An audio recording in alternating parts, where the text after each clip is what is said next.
먼저 전혜연 평론가께서 얘기해 주시겠어요? 예, 사실 이번 내년도 예산안 시정 연설은 코로나19라는 특수 상황에서 됐던 연설입니다. 그래서 사실 저는 그런 부분을 좀 주목해서 봤고요. 그런 부분을 주목했던 이유가 올해 국정감사에서 코로나19에 대한 각 부처의 대응이라든가 이런 것이 사실 많이 질의가 나왔어야 되는데 부각되지 못했습니다. 그럼 굉장히 아쉬워서 오히려 대통령 시정 연설을 저는 주목해서 봤는데 물론 뭐 여러 가지 내용이 있습니다만 제가 주목한 부분은 한국판 뉴딜입니다. 그래서 그린 뉴딜, 뭐 디지털 뉴딜 다 좋은데 제가 가장 관심 있게 본 것은 지역 발전 균형 뉴딜입니다. 이 부분은 사실 여야에서 방법론에서 이견은 있을 수 있습니다만 지역 균형 발전이 지금 굉장히 잘 안 되고 있고 여러 가지 부분에서 미진하다라는 지적은 계속 나오고 있거든요. 코로나19 상황에서 지역도 같이 발전하는 방향에 대해서는 국회 차원에서의 큰 이견 없이 좀 정책적 논의가 많이 됐으면 하는 바람에서 이것을 좀 유심히 봤습니다. 두 번째로 제가 좀 주목한 부분은 사회적 약자에 대한 국회의 역할을 대통령이 강조를 했는데요. 대통령이 말하는 협치라는 것이 모든 부분에서 어렵다면 그러니까 정치적으로 굉장히 예민한 상황에서 어렵다면 일단 여야가 합의점을 찾을 수 있는 데서부터 다시 한번 대화를 이어가면 어떨까라는 생각이 들었습니다. 그래서 사회적 약자에 대한 국회의 역할을 중심을 두고 지금 논의되고 있는 예를 들면 뭐 기초연금 문제라든가 사회 안전망 그렇습니다. 부분. 예, 생계급여 부양자 의무 기준과 관련한 논의 이런 부분은 여야가 정치적으로 너무 예민한 상황과는 별개로 좀 논의를 이어갔으면 어떨까 생각이 듭니다. 그리고 좀 아쉬웠던 부분은 저는 야당이 대통령에 관한 여당에 대한 의사표시를 하는 것은 여러 가지 방법이 있는데 지금 특검법 같은 경우에는 대통령이 처리하는 것이 아니라요. 여야의 어떤 본회의를 통해서 통과되는 것입니다. 그래서 여야 간의 협의가 잘 돼야지 되는 부분이고 본회의를 통과해야 되는 거지 대통령이 여기서 특검하자 이럴 수 있는 상황은 아니에요. 그래서 야당이 좀 전략적으로 어떤 정부의 실정에 대해서 뭐 비판을 한다거나 이랬다면 더 돋보이지 않았을까라는 좀 아쉬움이 많이 듭니다. 네. 어떻게 보셨습니까? 야당이 참석을 하는가를 좀 지켜봤습니다. 그 대통령에게 공개 질의 질문 10개, 20개를 하고 나서 답변하는 거 없으면 안 할 수도 있다 이렇게 얘기했는데 그렇게 되면 좀 힘들었겠죠. 일단 참석은 했습니다만 좀 고성도 오가고 좀 험악한 분위기가 연출됐습니다. 문재인 대통령의 넥타이를 좀 유심히 봤습니다. 지난번에 21대 국회 개원식 연설하실 때는 각 당의 색깔이 좀 조용하게 섞여 있는 그 넥타이를 매서 협치를 강조했었거든요. 그때 협치라는 걸 얘기를 하면서 서로 손바닥이 마주쳐야 가능한데 누구 탓할 것도 없이 다 책임이다. 협치를 좀 해달라 이런 얘기를 했는데 오늘도 협치 이야기는 있었습니다만 넥타이 색깔은 민주당 색깔이었습니다.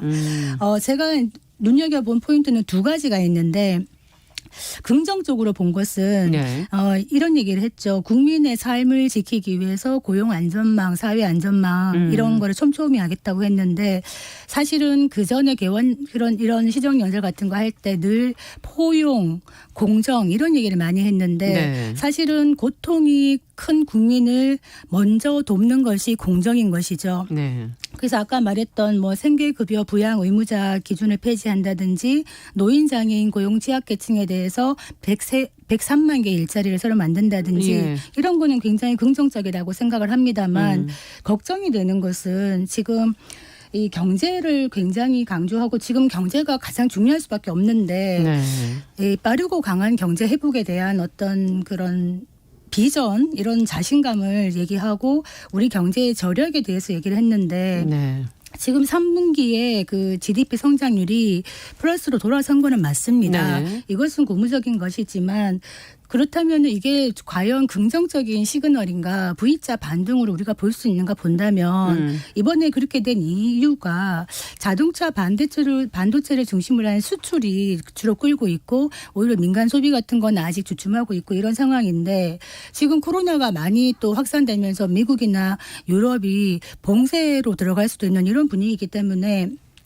경제 전망에 대해서는 우리가 최악의 플랜을 생각을 하고 좀 보수적으로 접근할 필요가 있다. 물론 지도자가 긍정적인 비전을 제시하는 것은 매우 중요합니다만 이 부분에서는 희망이 만들어지고 있다라는 이야기에 좀 더 보수적인 이야기도 들어갔으면 어떻겠는가 이런 생각이 들고요.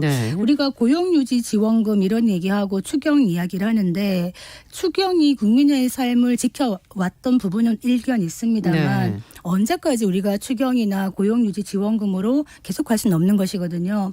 그래서 대통령이 얘기했듯이 정부 투자는 민간을 위한 마중물의 역할을 할 수밖에 그렇죠. 없다. 이런 부분을 좀 집중을 했으면 좋겠고 네. 지금 아까 공공임대주택 얘기를 했는데 정말 국민이 살 수 있는 공공임대주택을 많이 공급하는 게 중요하다. 지금 전세 시장 많이 어렵습니다. 이런 부분 그렇죠. 들여다봐야 된다 싶습니다. 네. 공수처 얘기 안 할 수가 없는데요. 공수처에 대해서 결연한 의지를 보였죠. 공수처 예. 출범을 지원하는 거 이제 끝내달라. 이거는 야당에 대한 메시지가 아닌가 싶습니다. 네.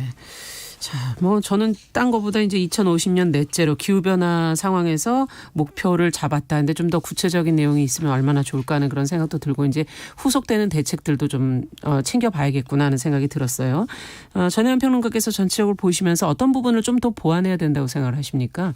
지금 한국판 뉴딜에 대해서 설명이 나왔습니다. 근데 이게 사실은 갑자기 나온 것은 아니고요. 예. 그동안 계속 전국 시도지사와 함께 프리젠테이션 형식을 그렇죠. 한다던가 이렇게 했지만 그런 부분에 대해서 보다 구체적인 비전과 전략이 필요하다는 부분에서 굉장히 많이 동감을 합니다. 네. 왜냐하면 이게 국가 위주의 어떤 산업 경제 정책이 지금 한계에 다다랐다는 지적도 많고 코로나19라는 특수 상황, 전 세계의 경제를 예측하기 어려운 상황 등을 봤을 그렇죠. 때 대통령의 시정연설에서 안 드러난다면 앞으로 여당이든 정부에서든 보다 구체적인 안을 줘서 내년부터 우리 경제가 갈 길은 이런 길이다라는 비전은 조금 더 정책적 소통, 적극적인 소통이 필요하다라고 보고요. 예.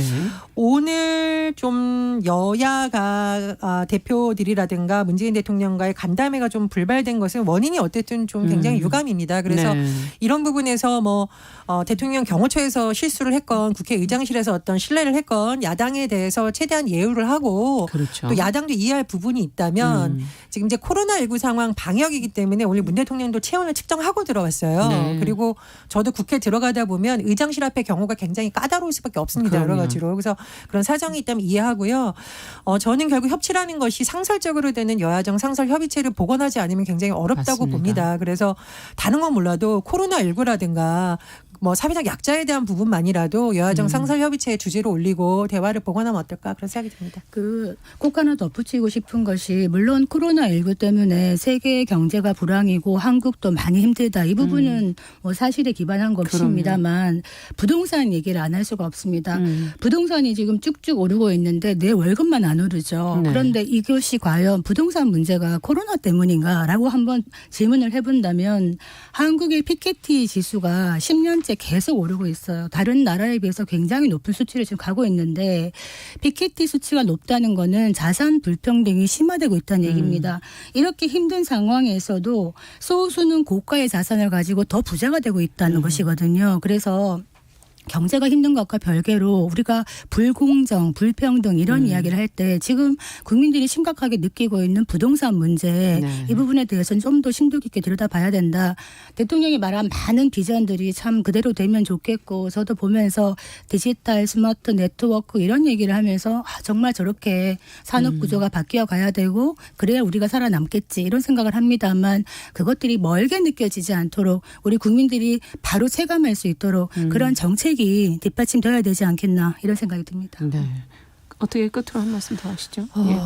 대통령의 시정연설은 사실 큰 틀에서의 어떤 안을 이게 더군다나 예산안 시정연설이잖아요. 그렇죠. 세부적인 내용을 담을 수는 없고 결국은 국회 역할이 계속 중요한 것이고 예. 대다수 언론 사설의 공통점이 이제 입법과 예산의 시간이 국회에 왔다라고 얘기를 합니다. 그렇죠. 그래서 말씀해 주셨듯이 사실 불공정 문제를 해결하는 여러 가지 제도는 여야가 같이 머리를 맞대야 되는 거예요. 근데 지금 국민의힘이 아마 이제 김종인 비대위에서 불공정 문제에 대한 의지는 얘기했습니다만 좀 아쉬운 부분이 있다. 그런 말씀 드립니다. 네. 끝으로 한 말씀 더 듣고 정리할게요. 네, 강한 안보가 평화의 기반이라고 말씀하신 걸 듣고는 조금 마음이 놓이는 부분은 있었습니다. 네. 네. 자, 저희가 문재인 대통령의 2021년도 예산안 관련해서 국회 시정연설한 내용들을 가지고 오늘은 뉴스픽을 정리를 해봤습니다. 두 분 한 주간 이번 주 수고하셨고 수요일이군요 아직은. 금요일까지 아직 많이 남았군요. 네, 전혜연 평론가 그리고 더 공감 여성정치연구소 송문희 박사 두 분 수고하셨습니다. 네, 저희가 다음 시간에는 좀 다른 내용들로 뉴스픽을 좀 더 준비해 보도록 하고요. 오늘 다 들으시고서는 바람이 있다면 끝으로 한 말씀씩만 더 듣도록 하죠. 시간이 저희가 한 1분 정도 남아 있어요. 위기에 강한 네. 나라 대한민국 얘기했는데 이 위기를 극복하는 건 우리 모두가 아닐까. 서로 힘들지만 조금 더 연대해서 이 위기를 극복해 나갔으면 좋겠습니다. 국민의 노력이 더 국민의 필요하다. 힘이죠, 사실은. 예, 자, 그렇게 얘기해 입법과 주셨고. 예산의 시간이 돌아왔다는 거 다시 강조하고 제가 늘 강조하는 자 네. 누가 잘하나로 여야가 경쟁을 해달라 그런 말씀드리겠습니다. 네, 결국은 또 국회에 공을 넘기시면서 협치를 좀 더 강조하시는 것 같네요. 그렇습니다. 오늘 처음 시작부터 분위기가 아주 좋지는 않아서 국회가 앞으로 이 문제를 어떻게 또 지고 갈지 기대를 해보도록 하겠습니다. 오늘 말씀 감사합니다. 두 분 감사합니다. 감사합니다. 자, 정용실의 뉴스 브런치 수요일 순서는 여기서 마무리하겠습니다. 저는 내일 뵙겠습니다. 감사합니다.